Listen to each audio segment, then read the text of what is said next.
Now let us discuss Coulomb's law. So Coulomb's law is basically given for two charges. If there are two charges, then 2 point charges to be precise, then they are going to be either attract or repel out each other, depends on what is their nature.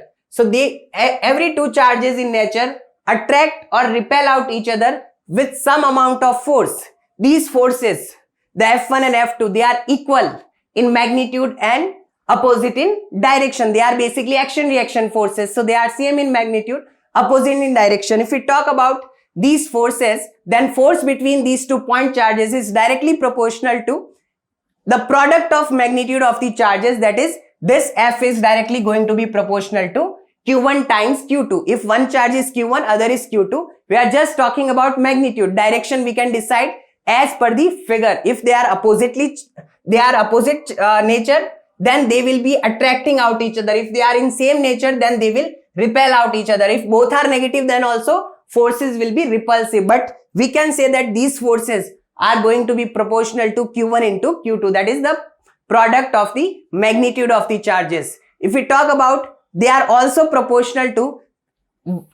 inversely proportional to the square of the separation distance. So what is the separation distance? It is R. So this force is also proportional to 1 by R square. We can say inversely proportional to square of the separation. And when we combine these two, basically F is proportional to Q1, Q2, F is proportional to 1 by R square. We can say that F is proportional to Q1, Q2 by R square. When you remove this proportionality constant and make it an equal sign, there will be a constant. So it becomes K Q1, Q2 by R square. So eventually this is the Coulomb's law in mathematical form. F is equal to K Q1, Q2 by R square.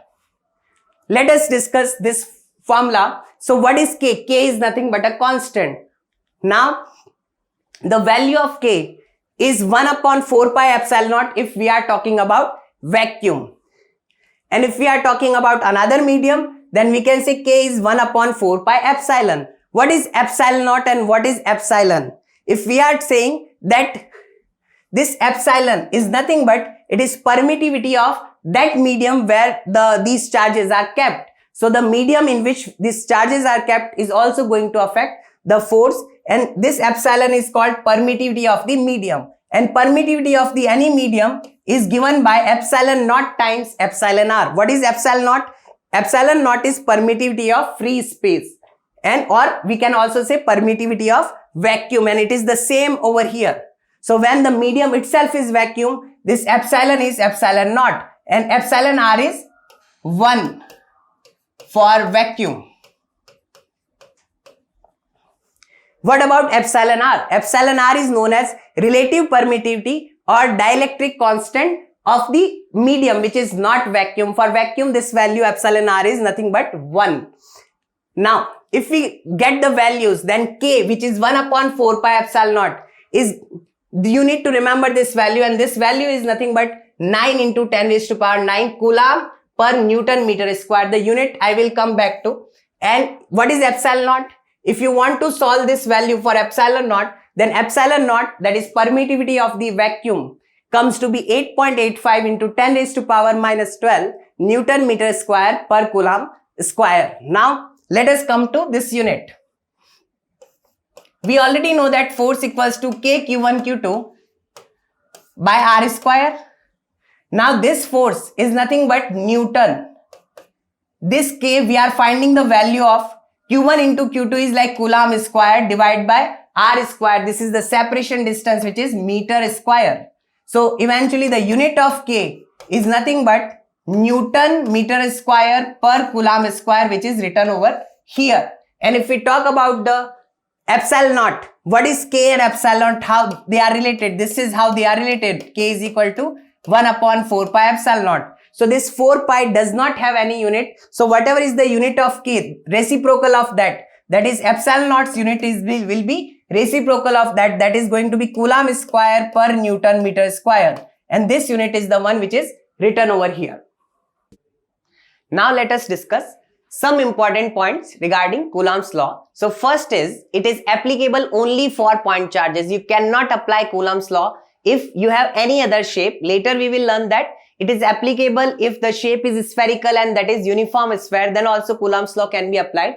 But as of now, for non-uniform object, we cannot apply Coulomb's law. It is only valid for point charges. Next is, this force is conservative in nature. If it is conservative in nature, what does that mean? Energy will be conserved and hence we can apply energy conservation given that this electrostatic force which we found using Coulomb's law is the present. Now, the direction of force is always along the line joining the point charges. So, if these are two like charges, then they will repel out each other. So, direction of these forces is is away from the line joining them. And if these two are unlike charges, then they will attract each other. Again, the direction of these forces is along the line joining them. So, direction of these forces is always along the line joining them. It might be away or it might be towards each other. That depends on the nature of the charges. Next is Coulomb's law in vector form. So let us say that we have two charges. The Q1 is kept at R1 vector. R1 is the position vector for this point where Q1 is kept. Similarly, R2 is the position vector of this point where Q2 is kept. If this point is X1, Y1 and Z1, these are the coordinates of the point where Q1 is kept. Then R1 can be written as the position vector of point where Q1 is kept can be written as X1 I cap plus Y1 J cap plus Z1 K cap. Similarly, if the coordinate of this point where Q2 is kept is X2, Y2, Z2, then the position vector R2 can be written as X2 I cap plus Y2 J cap plus Z2 K cap. So this is how we can represent our R1 vector and R2 vector. Now, when we need to find the force on Q1, I am calling the force on Q1 due to Q2 as F12. So this is F12. First, let us find the magnitude. What is the magnitude? Coulomb's law said that magnitude is K Q1 Q2 by R square. But which are? The distance between them. So I am treating this vector as R vector. And now I will say divide by R vector, magnitude of that and whole square. So this is the magnitude of force 1, 2. What about the direction? If I add the direction with this magnitude, then this will come in its vector form. So to make it a vector, I am just adding the direction. For direction, I am simply adding the direction. For I am adding R cap. So I am adding R cap vector. So R cap is the direction, this direction. Here I am assuming that both the charges are positive. Hence force will be repulsive. So what is R cap? R cap is nothing but R vector divided by magnitude of R vector. So this is when you write it over here, this becomes cube and this becomes R vector. So now this is cube and this is R vector. And R vector. Now I need to find R vector. What is R vector? See, think about this triangle. So this is my R1 vector. This is my R2 vector. And this is my R vector. So I can say this vector plus this vector gives me that. So R2 vector plus R vector gives me R1 vector. And eventually R vector is nothing but R1 vector minus R2 vector. And when we put the value of R over here and here, then we can get this formula, which is the vector form of Coulomb's law. So force on one due to other, this is nothing but K, Q1, Q2, and this is R vector cube and this is R vector, which is R1 minus R2 vector. So this is the vector form of Coulomb law. Now if we talk that similarly, if we want to write the force on 2 due to 1, which is this. So here I have to use this vector, and that vector is what? That vector is negative of previously used R vector, and which is R2 vector minus R1 vector. So only this vector will come instead of, this is our negative R vector. So instead of R vector or R1 minus R2, now this will be replaced and we will get force on 2 due to 1. So we can write that force on 2 due to 1 is K Q1 Q2 by R cube and times R vector. R vector this time is this vector, which is R2 minus R1 vector. Here if we say that Q1 and Q2, they need to be kept with sign, we already assume that they are positive. So if you put positive and positive, suppose both the charges are positive, they are like charges, so both are positive, their product will be positive, and hence direction will automatically be same as what we have assumed. What if one charge is positive and other is negative? So here the product is going to be Q1 into Q2 is going to be negative if they are of opposite sign. One is positive and one is negative. And this negative will also be included over here, which will automatically reverses the direction of F21 and F12. So it will be proper. It will directly give you the force in its vector form. And what if both are negative and negative? So if both are negative, then basically Q1, Q2 will again be positive and direction will be same as the direction which we have already found. So they will like repel each other. So you always need to remember that Q1 and Q2 in vector form, you need to put them with sign. Put Q1 with sign and put Q2 with sign. Now let us discuss principle of superposition. So here, what does principle of superposition says? So as per the principle of superposition, electrical force exerted on one charge due to other charge remains unaffected by the presence or absence of the other charges. So let us say that this is the charge Q and force due to charge 1 will be F1, and we can write, if this distance is R1, then I can directly write magnitude of F1 is nothing but K Q1 Q2, which is simply Q divided by the distance square. I am just writing magnitude. This is not the vector form. I am just writing magnitude of this force. Now whether this Q3 or Q2, they are present or absent, this force is not going to change. How can we utilize this fact?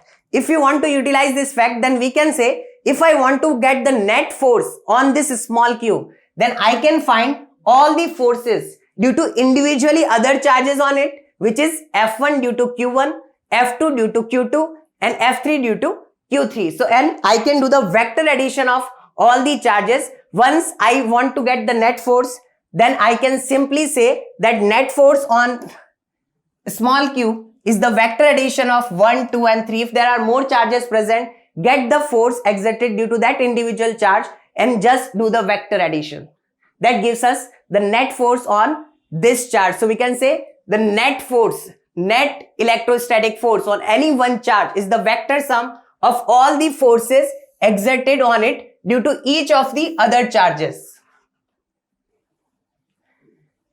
Now let us discuss limitations of Coulomb's law. So first problem with Coulomb's law is, it is only valid for static charges. If the charges are moving with some velocity, then they will have magnetic field associated with them, and thus the net force is not just the electrostatic force, magnetic force is also present, and then the net force will be the vector sum of both electrostatic force and magnetic force. So it can only be applied for static charges. That means the stationary charges. We cannot apply it for moving charges. Now, it is also difficult to implement Coulomb's law when charges are in arbitrary shape, because in such cases we cannot determine the distance between two charges. So we cannot apply Coulomb's law for any arbitrary shape that has to be 2-point charges. Now next is a question. So this question says, 3 charges each of 20 microcoulomb are placed along a straight line, successive charges being 2 meter apart. So this is 2 meter and this is 2 meter. As shown in the figure, calculate the force on charge on the right end. So we need to get the net force acting on this particular charge. So to get the force, what I am saying is the force on this charge, the force on charge number 3. So as per the principle of superposition, we will say the net force on charge 3 is nothing but force on charge 3 due to 1 plus the force on charge 3 due to 2, and vector addition of these two forces. Here remember, it is the vector addition. Let us write the force due to charge 2. So this is, each is 20 microcoulomb. So first I am finding force on Q3 due to Q2. So it will repel this. And what will be this repulsive force? KQ1 Q2 by R square. So K Q1, which is 20 microcoulomb, 20 into 10 raised to power minus 6. This is 20 microcoulomb. Q2 is also 20 microcoulomb. I am saying Q1 Q2 by R square. So by r square, which is 4. So this is the force which is repulsive force due to Q2. And if we say this Q1 will also repel Q3 in same direction. So this is my force on 3 due to 2. And now I am writing force on 3 due to 1. So that is again K, Q1, Q2. Again Q1, Q2 by r square. But this time r is going to be 4 meter. So K, Q1, Q2 is 20 microcoulomb whole square. Divide by r square. The distance between these 2 point charges is 4 meter and square of that is 16. And this is my force on 3 due to 1. And now as you can see, both the forces are in the same direction. So we can basically add both the forces normally. So I'll say force on 3 is nothing but this plus that. And here the K 20 into 10 raised to power minus 6 whole square, that we can take, in fact divide by 4 we can take common, and it is 1 plus 1 by 4. That this gives me 5 by 4. And this is basically K value is 9 into 10 raised to power 9. 20 square is 400. 10 raised to power minus 6 square is 10 raised to power minus 12. Divide by 4. And this bracket gives me 5 by 4. So we can cancel out this. We can cancel out this with 25. So this is 125 into 9 into 10 raised to power minus 9 and minus 12. So eventually 10 raised to power, what we get is 9 into 125, that gives me 1125. And 10 raised to power, see 9 and 12, so minus 3 is still left. So I'll say 1.125 Newton. Since everything is SI over here, so we will say that this is directly Newton. So this is the force, net amount of force on charge Q3. This is including force due to this and force due to that. We can directly do the vector addition, right? We can find individually and do the vector addition because of principle of superposition. Now, next question is, if the distance between two equal point charges is doubled and their individual charges are also doubled, what would happen to the force between them? So let us say that we have one charge as Q1, the other charge as Q2, and the distance between them as R. So they will, assuming both of them are positive, they will experience repulsive force, magnitude of which is given by K Q1 Q2 by R square. What happens if Q1 becomes 2Q1, Q2 becomes 2Q2, and R becomes 2R? So new force F dash is nothing but K, new charge 1 which is 2Q1, new charge 2 which is 2Q2, divide by new R whole square, so which is 2R whole square. And as you can see, this 2 and 2 will make 4, and this is also 4, so we'll cancel out, and eventually we'll get K Q1 Q2 by R square. So that is, it is same as the old force, so nothing happens. So we will say that what would happen to the force between them? There will not be any change between the force which is acting in between them. Now, let us discuss electrostatic equilibrium. If we talk about equilibrium, how many types of equilibrium are there? So first, what is equilibrium? The point where the resultant force becomes zero is called the equilibrium position. Net force has to be zero. We have already discussed equilibrium in our mechanics. And if we say what are the types of equilibrium, there are three types of equilibrium: static equilibrium, stable equilibrium, unstable equilibrium, and neutral equilibrium. So what is stable equilibrium? So we'll say if the charge is initially in equilibrium position, so equilibrium is already there, so that's why it is a stable equilibrium, right? And when it is stable? When it is displaced by a small distance, if the charge tries to return back to the same equilibrium position, then we call that equilibrium as stable equilibrium. So if this is the position where the net force is zero, then this is the equilibrium position. When I displace it slightly and it tries to come back due to some or other force, then we will say this position is stable equilibrium. Next is unstable equilibrium. If the charge is displaced by a small distance from its equilibrium position and the charge basically has no tendency to return to the same equilibrium position and it tries to go away from the equilibrium position, then such an equilibrium position is called unstable equilibrium position. Again, let us say this is the equilibrium position where force is 0. You displace it over here, but some external force acts that way and it goes away from the equilibrium position, then we will say this is our unstable equilibrium. What about next equilibrium? Neutral equilibrium. Neutral equilibrium is basically that equilibrium where you displace it slightly and it neither tries to come back nor tries to go away. So that equilibrium is called neutral equilibrium.